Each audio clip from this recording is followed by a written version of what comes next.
Welcome students, study at the Uttarakhand के online platform में आपका स्वागत है।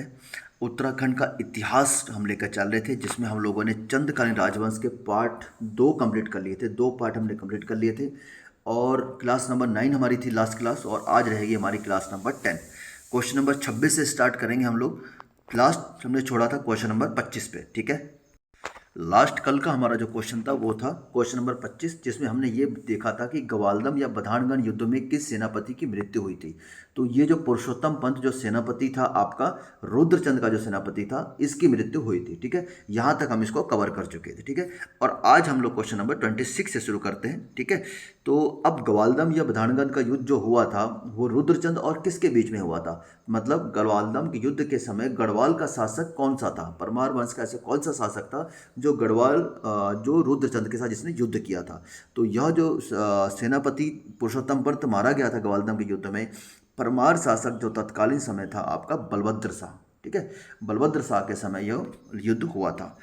आगे देखते हैं, किस काव्य में लक्ष्मी चंद का नाम लक्ष्मण मिलता है, ठीक है। लक्ष्मी चंद जो शासक है, चंद्रवंश के शासन थे, उसका नाम लक्ष्मण मिलता है। ऐसा कौन सा काव्य है, ठीक है। तो ये जो आपका मानवदव्य काव्य, भरत कवि द्वारा लिखित गया काव्य है, मानवदव्य काव्य में लक्ष्मी चंद का नाम लक्ष्मण मिलता है, ठीक है। यहाँ तक चीज़ें क्लियर हो गई आपको। और जैसे जैसे हम आगे बढ़ रहे हैं, आप चीज़ों को आपस में रिलेट की कर पा रहे होंगे कि किस प्रकार से ये क्वेश्चन आपस में जुड़ते जा रहे हैं एक दूसरे से। जैसे हमने पहले सेनापति देखा, हमने ग्वालदम के युद्ध में कौन मारा गया, वो सेनापति किसका था। फिर ग्वालदम के युद्ध में परमार वंश का कौन सा शासक ने भाग लिया, ठीक है। उससे पहले हम लोगों ने देखा था कि ऐसा कौन सा चंद्रवंश का शासक था जिसने अजय पाल को हराया था, जो गढ़वाल वंश का सबसे प्रतापी शासक जिसको बोला जाता है। तो इस प्रकार हम क्वेश्चन को आपस में रिलेट करते हुए चल रहे हैं। अगर आपने स्टेप बाय स्टेप ऑलरेडी इसका इतिहास पढ़ रखा है किसी बुक से या किसी कहीं और स्टडी करके, तो आप इन क्वेश्चनों को अच्छे से सॉल्व कर पा रहे होंगे, ये मैं उम्मीद करके चल रहा हूँ, ठीक है। तो अब आगे क्वेश्चन देखते हैं, ठीक है। ठीक है, तो अगले क्वेश्चन की तरफ आगे बढ़ते हैं। अगला क्वेश्चन नंबर 28 हमारा है ये, किस चंद शासक के समय लोग करों या टैक्स के भय से साग सब्जियां छतों पर उगाते थे, ठीक है। देखिए, ज़मीन पर अगर, भूमि पर अगर आप कोई भी फसल उगाते हैं, साग सब्जी उगाते हैं, तो चंद राजाओं को टैक्स देना पड़ता था, ठीक है।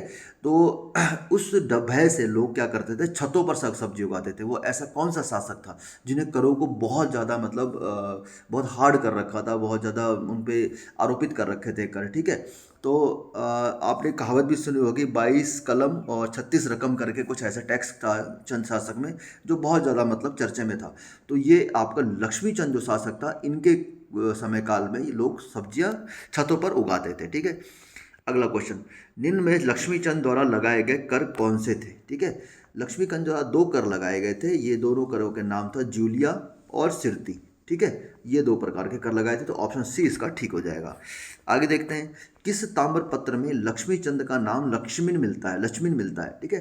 पहले आपसे पूछा था कि कौन से काव्य में लक्ष्मी चंद का नाम लक्ष्मण मिलता है।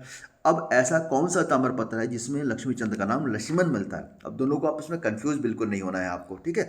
तो ऐसा कौन सा ताम्र पत्र है, वो ताम्र पत्र हो जाएगा मूनाकोट ताम्र पत्र, ठीक है। मूनाकोट ताम्र पत्र में लक्ष्मी चंद का नाम लक्ष्मण मिलता है, ठीक है। ओके, अब देखिए, लखुली और बिराली किसके उपनाम हैं, ठीक है। लखुली बिराली कौन से चंद शासक के उपनाम हैं। तो ऑब्वियसली हम लक्ष्मी चंद के बारे में स्टडी करते हुए चल रहे हैं, अभी उन्हीं से रिलेटेड क्वेश्चन है। तो लखुली और बिराली याद रख के चलिएगा, लक्ष्मी चंद के ये उपनाम हो जाएंगे, ठीक है। आगे देखते हैं, लक्ष्मी चंद ने गढ़वाल पर कितनी बार असफल आक्रमण किया, ठीक है। लक्ष्मी चंद ने बहुत बार गढ़वाल पर आक्रमण किया और लगभग सारे के सारे उनके आक्रमण असफल। तो ये 7 बार उन्होंने असफल आक्रमण किया था, ठीक है। ओके, ये आपको अजय रावत की बुक में मिलेगा। अगला क्वेश्चन बहुत डीपली है, गैड़ा सिंह किस शासक का सेनापति था। गैड़ा सिंह या गैडा सिंह भी कहीं कहते हैं, या इनको कहीं गरुड़ सिंह भी आपको लिखा मिलेगा, गरुड़ सिंह, ठीक है। आपको कई बुकों में गरुड़ सिंह मिलेगा। तो उससे आप उत्तराखंड के इतिहास अगर पढ़ रहे हैं तो आपको इस चीज़ की समझ तो होगी कि कई इतिहासकारों ने अपने अलग अलग विचार दिए हैं, ठीक है। तो उनका समावेश करके हमें अपने गंतव्य तक पहुंचना है, ठीक है। तो हमें उसमें ये बहस में नहीं पढ़ना है कि उस इतिहासकार ने ऐसा लिखा है, उस बुक में ऐसा लिखा है। जो हमें एग्जाम के अकॉर्डिंग, जो हमारा जो पॉइंट निकल के आता है, जो एग्जाम के अकॉर्डिंग हमारे महत्वपूर्ण है, उसी को अपने ग्रैब करना है, बाकी चीज़ों को छोड़ कर निकलना। ये मेरी आपसे पर्सनली सलाह है, ठीक है। तो गैड़ा सिंह किसका सेनापति था, गैड़ा सिंह लक्ष्मी चंद का ही सेनापति था, ठीक है। ओके, लक्ष्मीचंद द्वारा बनाया गया बागनाथ मंदिर का जीर्णोद्धार कब कराया गया, ठीक है, सॉरी, लक्ष्मीचंद द्वारा बागनाथ मंदिर का जीर्णोद्धार कब कराया गया, ठीक है। तो यह जो जीर्णोद्धार करवाया गया, यह करवाया गया था वर्ष 1602 में। बागनाथ मंदिर कहाँ है, अपना बागेश्वर में स्थित हो जाएगा, ठीक है। अगला देखते हैं, लक्ष्मीचंद के समय कर्मचारियों को कितने श्रेणियों में बांटा गया था, ठीक है। ये थोड़ा क्वेश्चन ऐसा नहीं है कि अभी डायरेक्ट एग्जाम में ऐसा पूछा जा सकता है, वनडे एग्जाम में तो नहीं पूछा जाएगा, ठीक है। और ये जरूरत पड़ती है आपको जब आप मेंस राइटिंग करते हैं ना, ठीक है, तो उसमें आपको इन सब की जरूरत पड़ती है कि किस प्रकार कितने श्रेणियों में बांटा गया था, सैन्य व्यवस्था कैसी थी, ठीक है। तो उसमें आपको जरूरत पड़ती है इन सब क्वेश्चन की। तो मैं अभी जानकारी के लिए बताऊँ, 3 तरह की श्रेणियों में इनको लक्ष्मीचंद ने बांटा था, ओके। आगे देखते हैं, राज्य के छोटे कर्मचारी को क्या कहा जाता था, ठीक है। चंद शासन के समय में जो छोटे लेवल के कर्मचारी थे, जैसे आपके मान के चलिए बाबू हो गया, क्लर्क हो गया, या गांव का कुछ ऐसा कुछ समझ लीजिए कि देख रेख करने वाला व्यक्ति हो गया, ठीक है, जो चंद शासकों द्वारा नियुक्त किया जाता था, उनको क्या कहा जाता था, नेगी कहा जाता था, ठीक है। वर्तमान में आपने देखा होगा नेगी एक हमारे यहाँ पे जाति भी है, ठीक है, तो टाइटल भी हमारे यहाँ पे, ठीक है। तो इस प्रकार को नेगी कहा जाता था, ठीक है। परगने का शासक कहा जाता था, परगने का शासक किसे कहा जाता था, एक पूरा परगना होता था, ठीक है। और परगना क्या कई सारे गांवों से मिलकर बना होता था, तो उनको शासक को क्या कहा जाता था, वो सरदार कहा जाता था चंद शासक के समय। ये भी आपका जो है ना, ये मेंस राइटिंग के समय लिखा आता है, लेकिन वनडे में इस प्रकार से पूछा जाता है, चंद शासक में परगना जो कई सारे गाँवों या उससे कस्बों से मिलकर बना होता था, उसके जो उसका देख रेख करता था, उसको क्या कहा जाता था, सरदार कहा जाता था। आगे देखते हैं, कुमाऊं का धृतराष्ट्र किसे कहा जाता था, ठीक है।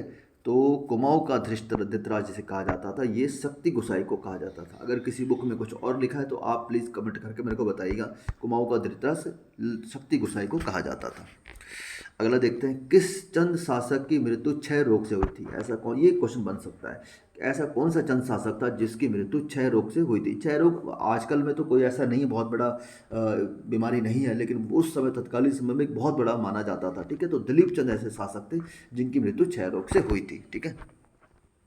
और दिलीप चंद ही सबसे कम समय तक शासन करने वाले चंद शासक थे, ठीक है। अगर पूछा जाता है कि सबसे कम समय तक शासन करने वाले कौन से चंद शासक थे, तो दिलीप चंद हो जाएंगे। आगे देखते हैं, चरवाहे से राजा बनने वाला एकमात्र चंद्र शासक कौन था, ठीक है। ये बहुत इंपॉर्टेंट क्वेश्चन है। एक चरवाहे थे ऐसा शासक, ठीक है, बाज बहादुर चंद, जिन्होंने बाजपुर नगर की स्थापना करी, ठीक है। बाज बहादुर चंद ऐसे शासक थे जो चरवाहे थे पहले, और बाद में वो चंद के शासक बने थे, ठीक है। बाजपुर नगर की स्थापना किसने करी थी, तो मैं आपको पहले बता चुका हूँ, बाज बहादुर चंद ने।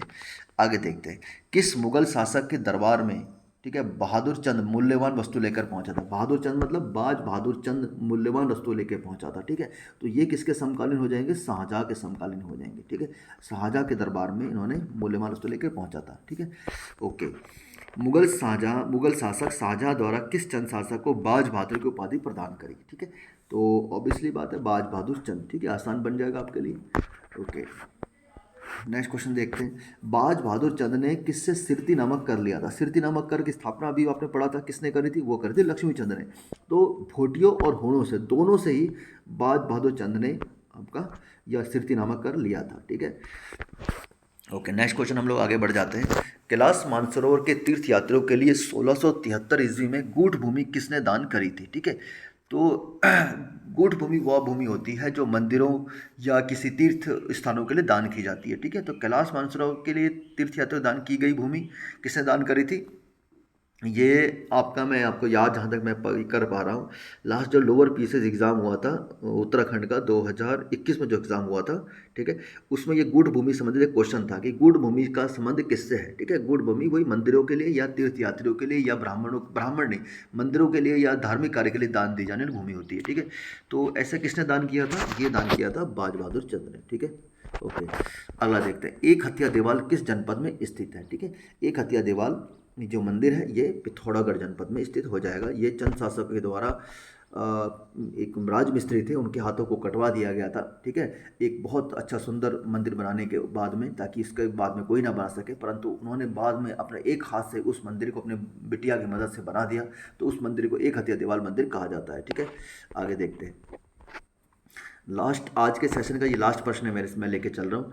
किसकी बनावट एलोरा के कैलाश मंदिर के समान है? ठीक है, ऐसा कौन सा मंदिर है? बहुत ही ज़्यादा इंपॉर्टेंट क्वेश्चन है, वेरी वेरी इंपॉर्टेंट क्वेश्चन लिख लीजिए। ठीक है, इसमें कई तरह से क्वेश्चन पूछा जा सकता है कि ये तो पहला तो क्वेश्चन यही हो गया, तो इसका आंसर हो जाएगा एक हथिया दीवार। एक हथिया दीवार का निर्माण किसने करवाया था? ठीक है, ऐसा आप कमेंट करके बताइए। ठीक है, मैं एग्जैक्टली उनका नाम अभी याद नहीं कर पा रहा हूँ। ठीक है, तो आप कमेंट करके बताएंगे कि कौन से ऐसे मिस्त्री थे जो चंद शासक के समय कार्य करते थे, उन्होंने एक हथिया दीवार का निर्माण करवाया था। ठीक है, तो और किस शासक के समय हुआ था? ठीक है, शासक का नाम आपको मैं बता दे रहा हूँ, ये हुआ था बाज बहादुर चंद के समय ही ये इसका निर्माण हुआ था। ठीक है, तो इस प्रकार ये कई प्रकार से क्वेश्चन बन जाता है आपके सामने। ठीक है, तो ये थे आज के हमारे कुछ प्रश्न। ठीक है, और इस प्रश्नों को आप अच्छे से पढ़िए, और अगर आपको इनकी पीडीएफ चाहिए, रिवीजन चाहिए विद आंसर की, तो आपको हमारे टेलीग्राम और व्हाट्सएप चैनल पर ये अपलोड हो जाती है। ठीक है, तो आप अच्छे से स्टडी करिए और अच्छे से सफल होइए, अपने माता पिता का नाम रोशन करिए। तो बने रहिए स्टडी एट उत्तराखंड के साथ। मिलते हैं नेक्स्ट वीडियो में, तब तक के लिए जय हिंद।